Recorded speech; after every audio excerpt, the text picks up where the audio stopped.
or welcome to my YouTube channel. So if you're seeing me for the first time,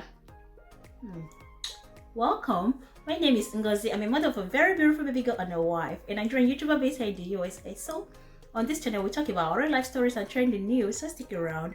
Do you want to subscribe to my YouTube channel, turn on the bell notification, so whenever I upload a new video you will be the first to be notified. Like my video, thank you. Comment down in the comment section, tell me where you're watching me from, so you get to know each other better. Share my video with your family and friends. So I was built to last with the webs I'm weaving. I could change the past with all I'm achieving. Got my foot on the gas, never stop competing. If you break my today's video we'll be talking about the parents that send their son to a private school, a university.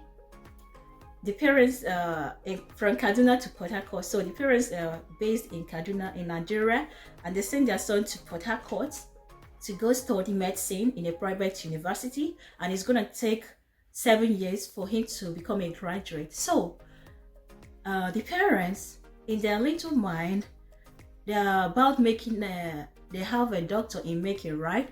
So the father always makes sure he sends his school fees, millions upon millions, and also the pocket money, while the mother on her own side always sends provisions and foodstuffs just for the child to be very comfortable and keep like studying hard, right? So he will make them proud when he becomes a medical doctor eventually. Little did they know that their son was never in school. So they got the shock of their life after 7 years. They got to find out that their son was never in school.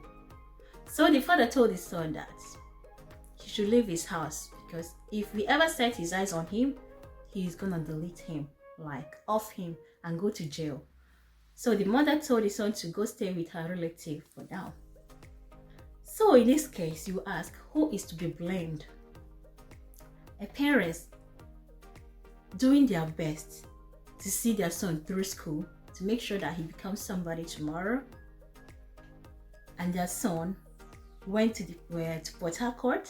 He rented an apartment and he was busy squandering the money, lavishing and doing whatever he wanted to do over there.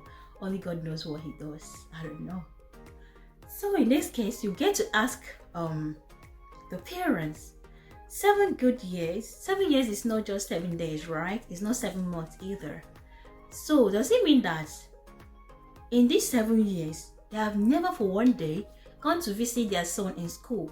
At least, if not for anything, at least to know where he lives, know where your son lives, know the school he attends, know the kind of friends he keeps, or at least know the environment, right? But in their case is a no. They didn't do that. Okay, let me just assume that they're not physically capable or physically okay, but they have relatives, right? They can call on any of their relatives and say, please, if you wouldn't mind, I would love you to help me check on my son, see what he's doing or how he's doing in school, and know what is going on with him, right? I believe before they call 1 or 2 relatives, one or two must do it. And this is not something they will just do once. They will do it occasionally, because that child sometimes travels home from Port Harcourt to Kaduna, and he spends 3 weeks, and when he gets home, he tells the parents that the school is on break. And mind you, he travels whenever he deems fit. He travels on his own time, when he's ready, when he wants to. So these parents also kind of fail on their own part. Even though I understand they're trying their best to make sure that their son is comfortable, but at the same time, they neglected the most important one. Not even to mention that a university where kids behave anyhow they want. The school cannot raise your children properly. The school cannot train your children properly for you. The school can always do about 40 or 50%, while the rest falls back to the parents. That is why it's very good to keep a close watch on your children, parents. Don't just assume that you trust them, they can't do this. If they tell you what your child does behind your back, you won't believe yourself.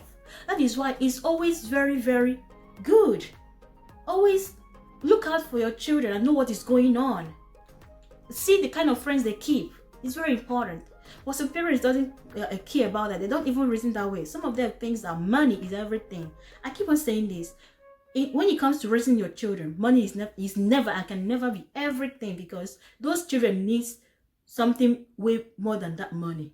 You have to do better for them in terms of raising them.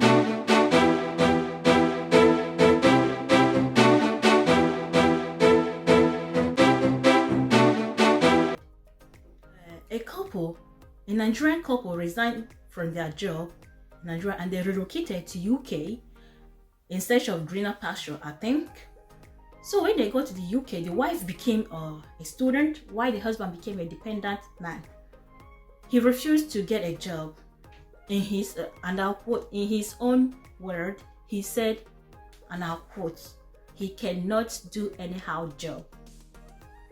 And this man that made this statement is being fed by his in-law, the pensioners, that the one that will send their bills from Nigeria, and also they send their rent for them steady from Nigeria. And the man sat comfortably and said that he cannot do anyhow job.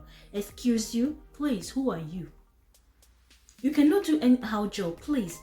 Why did you leave Nigeria in the first place? Who forced you to resign from your job?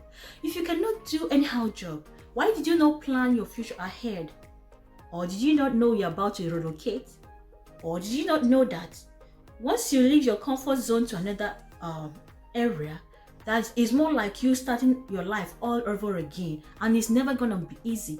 But if you want it to be easy, you have to start working to an extent where you will get comfortable and you can now relax and say you cannot do anyhow job. And when I hear that, I will clap for you, because you've done well for yourself.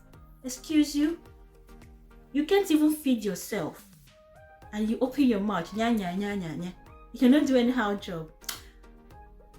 Okay, go and thank your stars. If not for your in-laws, I go after your child on. Only then you know now. A broga ye America. What kind of a man is that one? A family man for that matter. So you see, pride will finish some men. Some men, if pride will just finish their life up. And this is the kind of person that will stay in that UK. He won't do nothing. He will just waste his life over there and go home empty-handed. That's the kind of man he is. That you cannot do anyhow job. What does that mean? Is that your homeland? Even in your homeland, that's not your country. You went there for something. Why not bend down and do something and work yourself to the top? I don't ever slow up, no I don't take shit. I got no love for the fakeness. If you wanna play tough and wanna hate this, I'll always show up. I don't ever slow up, no I don't take shit. I got no love for the fakeness. If you wanna play tough and wanna hate this, I'll always show